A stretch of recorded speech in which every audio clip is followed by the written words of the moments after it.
el gobierno no le encuentra la vuelta a lo que fue primero una fuerte disparada del dólar blue y de los dólares financieros, sobre todo acá está el tema. En los últimos días hubo un pequeño descenso, pero hoy volvió a subir con fuerza el dólar y esta brecha cambiaria, por supuesto, sumado al cepo y demás, complica mucho cualquier posibilidad de entrada de divisas para invertir en la Argentina, por ejemplo, en áreas claves como lo es la energía y también la minería.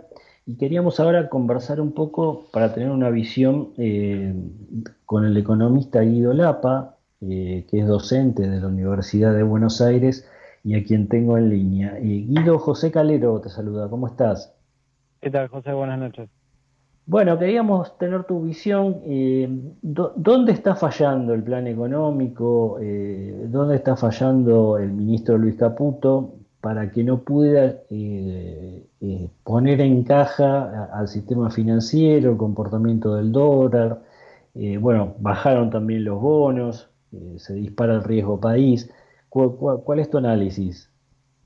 Bueno, indudablemente que estamos en una situación extremadamente delicada para la economía del país y, y más que pensar dónde falla, digo, sería más fácil o más corto preguntarnos dónde acierta, porque verdaderamente yo creo que los aciertos son casi nulos desde que comenzó el plan económico, es decir, en su concepción respecto del ajuste fiscal, de la clase de ajuste fiscal que hicieron, respecto de quiénes son los beneficiarios y quiénes son los grandes perjudicados de la forma en la cual el gobierno hizo el ajuste fiscal, tenemos una primera explicación, si se quiere, del problema que tenemos actualmente, porque el gobierno decidió ajustar muy lejos, ¿no?, de lo que decía en campaña que iba a ser la casta, decidió ajustar por los sectores más vulnerables, decidió ajustar por los sectores que venían ya siendo más golpeados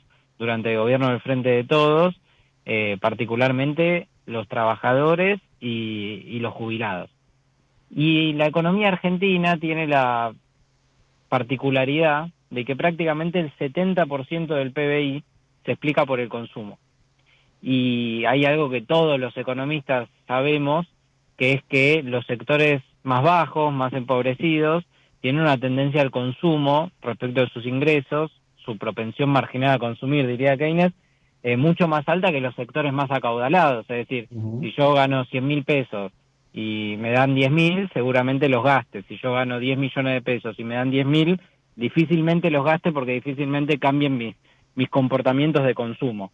Entonces, ajustando por quienes menos tienen, licuando el salario real, licuando las jubilaciones, el gobierno se condenó, o nos condenó, mejor dicho, a una recesión brutal, a una depresión económica, que nos prometió que iba a ser breve, que rápidamente íbamos a rebotar con la forma de una B corta, y que ahí tenemos una segunda mentira muy fuerte, porque decían que abril iba a ser el mes en donde lleguemos al vértice de la B corta y donde luego de eso empezábamos a subir, y tenemos los datos de mayo y tenemos los datos de junio que nos hablan de que estamos muy lejos de una B corta, que profundizaron la caída respecto de abril, eh, y el mercado financiero, ya redondeo, pero digo, el mercado financiero que tanto apoyo le había dado al gobierno de Milei, que tanto se había entusiasmado, que tanto había hecho subir los bonos y las acciones a lo largo del primer semestre, empezó a desconfiar de que la cosa vaya a funcionar, de que finalmente le salga. Y bueno, esa desconfianza tiene que ver con muchos factores, con el manejo del tipo de cambio, con el manejo de los pasivos remunerados, con el manejo de la tasa de interés, de las grandes variables económicas, pero también con esa no salida de cepo y también con esa no recuperación de la economía real, que es obvio que si el gobierno no se dio y no se piensa dar una política de recomposición de ingresos, no iba a ocurrir. Entonces yo creo que hay un efecto contagio de la economía real a la economía financiera, y bueno, ahora estamos en el peor de los mundos, ¿no? Con una depresión económica muy fuerte, con una inflación que no bajó como el gobierno pretendía que bajara, y con las variables financieras que empiezan a ponerse gris oscuro. Y Guido, vos sos docente de la Universidad de Buenos Aires y recién en tu respuesta mencionabas a John Maynard Keynes. ¿Por qué Milei lo ataca tanto? Porque muchas veces tiene un encono muy duro, más allá de que sean posiciones ideológicas o líneas económicas tan diferentes. Pero ¿por qué lo ataca puntualmente tan grande, tan fuerte a Keynes? Mira, no, la verdad, hay un montón de cuestiones psicológicas de Milei que a mí me exceden, en el sentido de que es un personaje muy peculiar y con reacciones difíciles de entender en un montón de aspectos. Me resulta difícil responderte. Simplemente que él así como se enoja cada vez que mencionan a Keynes, también usa como epíteto despectivo el zurdos, ¿no? Y habla del marxismo también con un desprecio muy grande, pero la verdad que a qué se debe tanto odio y tanta beligerancia me es difícil responderte. Lo que sí te puedo decir es que más en términos de historia del pensamiento económico, que es una de las materias que yo enseño en la universidad, la corriente ideológica y económica que defiende Milei es una corriente absolutamente marginal en todo el mundo, con muy poquitos aportes a la teoría económica, mientras que las teorías que él desprecia, bueno, marcaron a distintas generaciones, marcaron la historia del siglo XX y en el caso del marxismo, incluso una teoría que proviene del siglo XIX se sigue discutiendo en el siglo XXI. Entonces, nada, yo claramente estoy en las antípodas ideológicas de Milei, pero la verdad que sus reacciones desmedidas son difíciles de explicar. Ujú. ¿Y tuviste oportunidad de analizar esta estrategia de transferencia de deuda del Banco Central al Tesoro? Esto te da la impresión, en estas horas se está negociando con los bancos para terminar con estos seguros de cambio que tenían las colocaciones, los denominados puts. ¿Te da la impresión de que de los bancos pueden terminar aceptando esto o al gobierno les va a costar convencerlos? Mira, es complejo porque si uno mira cómo reaccionó el mercado y las cotizaciones de los bancos a la noticia de que el gobierno estaba viendo la forma de deshacer y de liquidar y limitar las opciones estas, los puts que tienen los bancos que pueden ejecutar para que se les paguen los bonos a determinado valor, fueron muy castigadas hoy las acciones de los bancos. Y al banco que decidió ejecutarla de manera unilateral, ejecutarla quiere decir ir al Banco Central a ejercer esa opción y a cobrar los pesos, bueno, Milei los acusó de golpistas, de masistas, ha tuiteado contra el banco.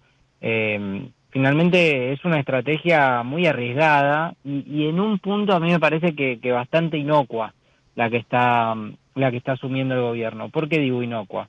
Porque el objetivo de pasar los pases pasivos del Banco Central al Tesoro tiene que ver con bajar el riesgo que tiene el Banco Central de emitir, ¿no? Con esa idea tan lineal de Milei de que toda emisión va directamente a parar a la inflación.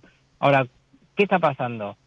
Por distintas regulaciones y por distinta legislación que hay, cuando se pasan los bonos o los pases del Banco Central a bonos del Tesoro, los bancos dicen, bueno, pero yo no puedo estar tan expuesto a deuda del Tesoro. Y el Ujú. gobierno responde diciendo que el que va a garantizar en última instancia, es muy técnico lo que estamos hablando, pero bueno, trato de ser lo más claro posible. El que va a garantizar en última instancia el pago de esos bonos no es el propio Tesoro, sino que en caso de que el Tesoro defaultee, el que va a asegurar que se paguen va a ser el Banco Central. Entonces, el efecto que tendría de quitar riesgo y quitar emisión potencial del Banco Central también puede ocurrir en caso de que el Tesoro defaultee. Y con el traslado de deuda que están haciendo, si bien no parece ser algo inminente, aumentan las chances de que el Tesoro no pueda afrontar los compromisos, porque le están tirando de la noche a la mañana una cantidad de compromisos nuevos que si el gobierno se aferra a no emitirlos en ningún momento, corre el riesgo de que si los acreedores no quieren rolear esa deuda y quieren cobrar esa deuda, bueno, tenga que ser el Banco Central el que los rescata, porque de lo contrario se repetiría la historia del gobierno de Macri, que terminó reperfilando, con ese eufemismo de defoltear, terminó Ujú. defolteando la deuda en pesos. Y eso fue muy caro para el Estado argentino y todavía seguimos pagando reputacionalmente lo que fue el default en pesos, en moneda doméstica del gobierno de Macri. Y vos mencionabas la cuestión clave del consumo, por lo menos los informes que se conocieron la semana pasada y esta indican que el consumo sigue muy deprimido, hay caídas, depende de la actividad, pero 10, 15, 20%, en algunos casos más. Y más allá de que el gobierno desde tu punto de vista, no está tomando las medidas para que ese consumo se reactive, ¿qué podría hacer el gobierno para que eso ocurra? Mira, no haber fijado las jubilaciones en el punto, la jubilación real está en su nivel más bajo en 2 décadas. Y el Ujú. gobierno lo que hizo vía decreto fue fijarlo en ese valor. Es decir, que si bien no van a seguir perdiendo contra la inflación, tampoco Sí. van a poder recuperar contra la inflación. Eso es un atentado contra los jubilados enorme porque justamente se fijó la jubilación real en un nivel muy, muy bajo. Respecto de los salarios reales, el gobierno tiene mucha incidencia porque decidió no habilitar paritarias que sean por encima de la inflación, es decir, que no exista una recuperación, en este caso, de los salarios reales, y en otra instancia salarial muy importante, en donde el gobierno tiene injerencia, que es la fijación del salario mínimo vital y móvil, uno puede ver la evolución, tanto en dólares como la evolución del poder adquisitivo del salario mínimo vital y móvil, y nos vamos a dar cuenta de que todos los últimos gobiernos han atentado contra ese sector tan vulnerable de los trabajadores. Y este gobierno pospuso una cantidad de veces la convocatoria al Consejo del Salario y luego, una vez que se reunió, decidió no acordar con las centrales sindicales ni con las distintas partes que componen ese Consejo del Salario y terminó aumentándolo también por decreto, muy por debajo de lo que había sido la inflación del periodo. Entonces, son muchas las políticas que se pueden tomar desde el Estado o renovando la obra pública que quedó absolutamente parada. Son muchísimas las políticas que se pueden hacer para recomponer un poco el consumo, para recomponer la demanda, para aumentar los salarios reales, para tratar de frenar un poco este crecimiento tan cruel y tan fuerte de la pobreza y la indigencia que venimos viviendo los últimos años, pero con una aceleración muy importante en los últimos meses. Entonces, creo que el gobierno está yendo en la dirección contraria a la que tiene que ir en este sentido y por eso, como bien decías vos, cada mes los datos que van apareciendo son un poco más negativos que los anteriores. Entendemos que en algún momento el rebote va a llegar, pero tuvimos el día de ayer la noticia de que el Fondo Monetario empeoró las perspectivas productivas, las perspectivas de crecimiento del producto para la Argentina en 2024. Y nadie puede acusar al Fondo Monetario de zurdo, ni de trotskista, ni de keynesiano, sino que lo que se ve es que la economía no arranca y que el gobierno se aferra a un relato que no tiene asidero en la realidad. Guido, gracias, que te vaya muy bien. Igualmente, muchas gracias. Ahí estaba el economista Guido Lapa, docente, entre otras materias de historia económica, historia del pensamiento económico en la Universidad de Buenos Aires.